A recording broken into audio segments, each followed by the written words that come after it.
Hello everyone, कैसे हैं आप लोग। आई होप आप अच्छे होंगे। इस वीडियो में हम देखने वाले हैं प्रोसीजरल ओरिएंटेड प्रोग्रामिंग क्या होती है और ऑब्जेक्ट ओरिएंटेड प्रोग्रामिंग क्या होती है। इन दोनों के बीच में हम डिफरेंस देखेंगे, है ना। फिर आगे हम और कॉन्सेप्ट देखेंगे ऊप्स से रिलेटेड। ठीक है, तो चलिए स्टार्ट करते हैं कि प्रोसीजरल ओरिएंटेड प्रोग्रामिंग क्या होती है। पास्कल, सी लैंग्वेज, फोर्ट्रेन, बेसिक, ये सब क्या है, प्रोसीजरल ओरिएंटेड प्रोग्रामिंग है। प्रोसीजरल ओरिएंटेड प्रोग्रामिंग में क्या होता है, इंस्ट्रक्शन का ग्रुप होता है। जो इंस्ट्रक्शन बाय इंस्ट्रक्शन जो है उनका ग्रुप्स होता है प्रोसीजरल में। जैसे कि ये एक इंस्ट्रक्शन दे रखा है कि इंट a इक्वल्स टू 10, ठीक है। फिर हमें प्रिंट करना है a की वैल्यू, फिर रिटर्न 0 करने, है ना। इस तरीके से जो है स्टेप बाय स्टेप जो इंस्ट्रक्शंस दिए होते हैं उनको हम क्या बोलते हैं, प्रोसीजरल ओरिएंटेड प्रोग्रामिंग बोलते हैं। बड़े प्रोग्राम में लिस्टिंग में प्रॉब्लम होती है। जब हम प्रोसीजरल ओरिएंटेड प्रोग्रामिंग करते हैं तो जो बड़े प्रोग्राम हम बनाने की कोशिश करते हैं तो उसमें लिस्ट करने में दिक्कत होती है कि कौन सा वेरिएबल किसको हम असाइन करें, किसको ना असाइन करें। तो वो बड़े प्रोग्राम में लिस्टिंग में दिक्कत होती है, ठीक है। बड़े प्रोग्राम को फंक्शन में फिर हम डिवाइड कर देते हैं। तो अब हम क्या करते हैं, प्रोसीजरल ओरिएंटेड प्रोग्रामिंग में जब बड़े प्रोग्राम्स होते हैं तो बड़े प्रोग्राम्स को हम इजीनेस के लिए हम उसको फंक्शन में डिवाइड कर देते हैं, ठीक है। फंक्शंस को ही हम क्या बोलते हैं, सब रूटीन बोलते हैं, सब प्रोग्राम बोलते हैं, प्रोसीजर बोलते हैं ना। तो फंक्शंस को ये सब चीज़ें हम बोल सकते हैं। तो हम बड़े प्रोग्राम को जो है एक फंक्शन में डिवाइड करते हैं, ठीक है। फंक्शन के ग्रुप को हम मॉड्यूल बोलते हैं। जो फंक्शन का लिस्ट ऑफ फंक्शंस होंगे हमें किसी भी प्रोग्राम में, उसको हम क्या बोलेंगे, मॉड्यूल बोलेंगे। मॉड्यूल को ही हम प्रोसीजरल प्रोग्रामिंग बोलते हैं। जो मॉड्यूल्स होते हैं ना किसी प्रोग्राम में, उसी को हम प्रोसीजरल प्रोग्रामिंग बोलते हैं। कि एक फंक्शंस ये है, मतलब 10 फंक्शन है किसी प्रोग्राम में, तो वो मॉड्यूल्स है और कॉम्बिनेशन ऑफ मॉड्यूल्स ही क्या कहलाते हैं, प्रोसीजरल प्रोग्रामिंग कहलाते हैं। क्योंकि फंक्शन में भी स्टेटमेंट और लिस्ट होती है ना। क्योंकि फंक्शंस में भी क्या होता है, स्टेटमेंट और लिस्ट होती है, तो इसीलिए उसको हम क्या बोलते हैं, प्रोसीजरल ओरिएंटेड प्रोग्रामिंग बोलते हैं, ठीक है। लैंग्वेज को सरल बनाने के लिए लैंग्वेज रियल लाइफ के अनुसार होनी चाहिए। अब जैसे कि अब हम प्रोसीजरल ओरिएंटेड प्रोग्रामिंग में क्या देखते थे कि हम लाइन बाय लाइन या स्टेटमेंट द्वारा हम प्रोग्राम बनाते थे। लेकिन जो हमारे जो प्रोग्राम्स होते थे उनको वेरिएबल को डिफाइन करना, है ना, और भी कोई चीज़ असाइन करना, कौन सा वेरिएबल किस टाइम पे लिया जाए, इसको लेने में बहुत दिक्कत आती थी। तो जो जिसने लैंग्वेज बनाई वो ये सोचने लग गया कि हमें ऐसी लैंग्वेज बनानी चाहिए जो रियल लाइफ से रिलेटेड करे। मान लीजिए कोई, अगर हमें कार का प्रोग्राम बनाना है तो कार के रिलेटेड जो भी हम वेरिएबल्स हम ले सकते हैं उसी के नाम से, जैसे गियर हो गया, है ना, और एक्सेलेटर हो गया, तो जो रियल लाइफ से रिलेटेड जो रिलेट करे उस टाइप की हम जो है प्रोग्रामिंग बना सकें। तो इसीलिए हमारा जो है ऊप्स कॉन्सेप्ट बना। इसीलिए हमारा जो है ऊप्स कॉन्सेप्ट बना, जो कि रियल लाइफ बेस पे ही हम उसमें ऑब्जेक्ट बना सकते हैं, है ना, रियल लाइफ वेरिएबल बना सकते हैं। तो इसीलिए हमारा ऊप्स कॉन्सेप्ट बना, ठीक है। अब प्रोसीजरल ओरिएंटेड प्रोग्रामिंग में दिक्कत क्या आती थी, प्रॉब्लम्स कौन कौन सी होती थी। जैसे डेटा को मैनेज करना, है ना। डेटा को मैनेज नहीं कर पाते थे कि कौन सा डेटा कहाँ स्टोर किया जाए, कौन से वेरिएबल में स्टोर किया जाए, है ना, वो हम मैनेज की दिक्कत होती थी। डेटा बहुत जल्दी करप्ट हो जाता था। कैसे करप्ट होता था, मान लीजिए कोई वेरिएबल हम भूल के बना करके, है ना, तो उसमें हम जो वेरिएबल में कोई डेटा रखा हुआ था उसकी जगह हमने कोई दूसरा डेटा और ऐड कर दिया। हमें पता नहीं है कि उस वेरिएबल में डेटा है, लेकिन हमने और डेटा ऐड कर दिया, तो जो पहले वाला डेटा है वो करप्ट हो जाएगा। तो इसीलिए डेटा करप्ट की दिक्कत आती थी। बिल्ट इन डेटा टाइप, है ना, और उसमें क्या है, बिल्ट इन डेटा टाइप का ही यूज कर सकते थे, है ना, और कोई डेटा टाइप का यूज नहीं कर सकते थे। जो पहले से डेटा टाइप उसके अंदर है उसी डेटा टाइप का हम यूज कर सकते थे, है ना। फिर इसके बाद कॉम्प्लेक्स टाइप के जो नंबर होते हैं उसको असाइन नहीं कर सकते थे, है ना। जो कॉम्प्लेक्स टाइप के नंबर होते हैं, जैसे कि आपने अपने 10th क्लास में 11th क्लास में पढ़ा होता है कॉम्प्लेक्स नंबर, है ना। तो कॉम्प्लेक्स नंबर टाइप के जो डेटा होता है उसमें हम स्टोर नहीं कर सकते थे। 2D डेटा नहीं रख सकते थे, है ना। जो 2D टाइप के डेटा होते हैं, मतलब मैट्रिक्स के फॉर्म में जो डेटा होते हैं उस टाइप के डेटा को हम नहीं रख सकते थे प्रोसीजरल ओरिएंटेड प्रोग्रामिंग में, है ना।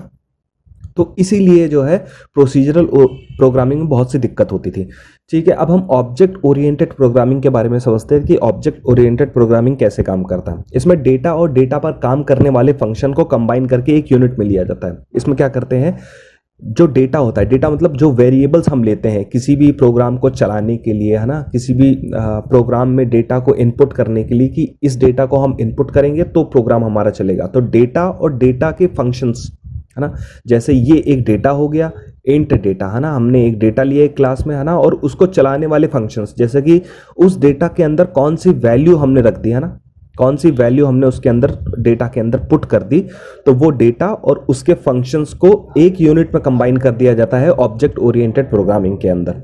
ठीक है, सी प्लस प्लस में जो फंक्शंस होते हैं, है ना, जैसे कि ये एक फंक्शन है ना, एक फंक्शन है, सेट डेटा एक फंक्शन है, तो सी प्लस प्लस में जो फंक्शंस होते हैं उसको हम क्या बोलते हैं, मेंबर फंक्शन बोलते हैं। ठीक है, और जो डेटा होता है, जो डेटा जैसे कि ये डेटा दे रखा है ना, जैसे इंट डेटा, है ना, प्राइवेट हमने ले रखा है इंट डेटा, ये एक प्रकार का डेटा है, इसको हम क्या बोलते हैं, मेंबर वेरिएबल बोलते हैं इसको हम। ठीक है, तो सी प्लस प्लस में फंक्शन को बोलते हैं मेंबर फंक्शन, और जो डेटा का बोलते हैं उसको मेंबर वेरिएबल बोलते हैं। ठीक है, जावा में जो फंक्शंस होते हैं उनको हम क्या बोलते हैं, मेथड्स बोलते हैं। जो फंक्शंस होते हैं जावा में उसको हम मेथड्स बोलते हैं, और जो डेटा होता है, जैसे कि इस टाइप का जो डेटा अगर हम असाइन करेंगे, है ना, इस टाइप का डेटा हम इनिशियलाइज करेंगे अगर हम जावा में, तो उसको हम क्या बोलेंगे, इंस्टेंस वेरिएबल बोलेंगे। क्या बोलेंगे, इंस्टेंस वेरिएबल। ठीक है, अब मेंबर फंक्शन से ही डेटा को एक्सेस किया जा सकता है। अब जैसे कि क्या होता है कि हम जब भी कोई डेटा बनाते हैं, है ना, जैसे कि मान लीजिए अभी हमने पिछले एग्जांपल में देखा, इंट टाइप का हमने डेटा टाइप इंट टाइप का हमने एक डेटा बनाया, है ना, उसके अंदर अगर हमें कोई चीज असाइन करनी है ना, असाइन करनी है, तो हम डायरेक्टली इसको असाइन नहीं कर सकते। ठीक है, डायरेक्टली असाइन नहीं कर सकते कि क्लास के बाहर डेटा नाम के वेरिएबल को हमने कॉल कर लिया और उसके अंदर हमने वैल्यू पुट कर दी, नहीं, ऐसा नहीं कर सकते। हम किसके थ्रू उसको असाइन कर सकते हैं, हम मेंबर फंक्शन के थ्रू जो है हम डेटा को असाइन कर सकते हैं। मेंबर फंक्शन के थ्रू, जैसे कि उसका हम एक मेंबर फंक्शन बनाएंगे, उसके अंदर हम डेटा स्टोर करेंगे, फिर इसके बाद असाइन करेंगे। इस तरीके से जो है मेंबर फंक्शन के थ्रू जो है डेटा को एक्सेस किया जा सकता है। ठीक है, डेटा और डेटा को यूज करने वाले फंक्शन एक साथ एक यूनिट में ही हो, उसको हम इनकैप्सुलेशन बोलते हैं। ठीक है, जो हमने डेटा असाइन किया है या जो हमने वेरिएबल ले रखा है ना, और जो उस वेरिएबल में हम डेटा को असाइन करेंगे, है ना, उस टाइप की जो फंक्शन है उसको अगर हम एक यूनिट में रख दें, है ना, एक क्लास में रख दें, है ना, एक यूनिट में रख दें, तो उसको हम क्या बोलेंगे, इनकैप्सुलेशन कहलाते हैं, ना, इनकैप्सुलेशन मतलब हमने कर दिया।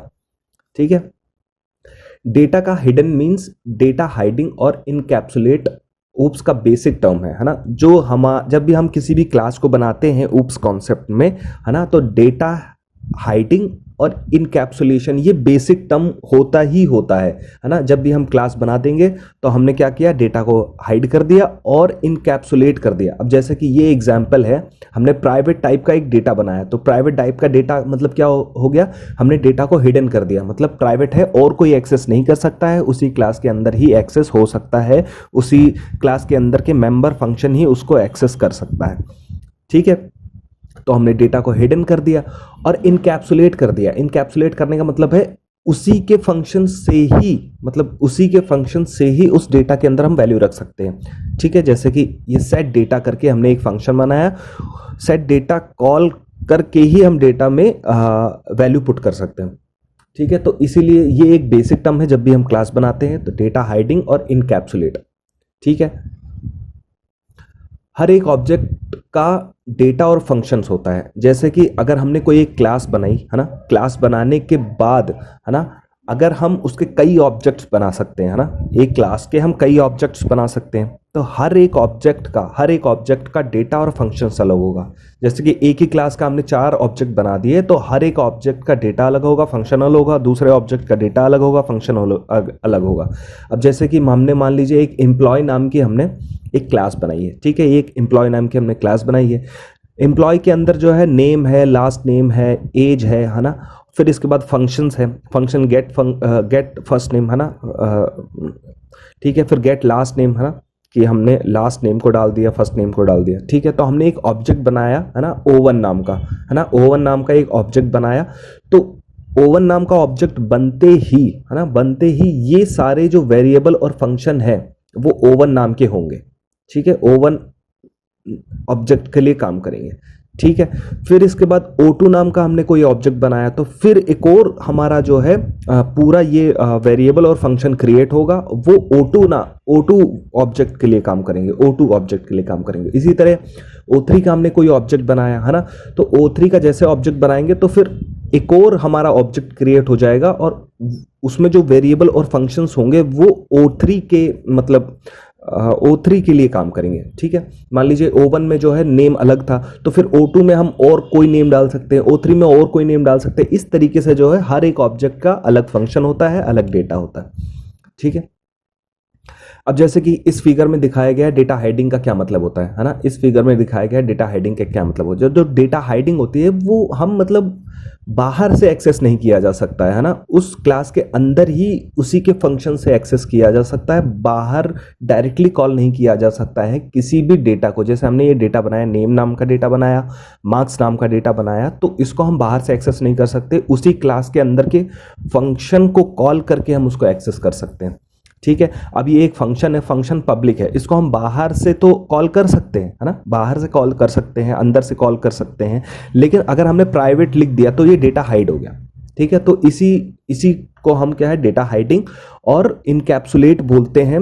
जब भी हम कोई क्लास बना सकते हैं, ये अपने आप हो जाता है ना, अपने आप हो जाता है। जब भी हम क्लास बनाते हैं तो डेटा हाइडिंग और इनकैप्सुलेट का तो कॉन्सेप्ट लगता ही लगता है, तो इसीलिए इसको हम ओप्स का बेसिक टर्म बोलते हैं।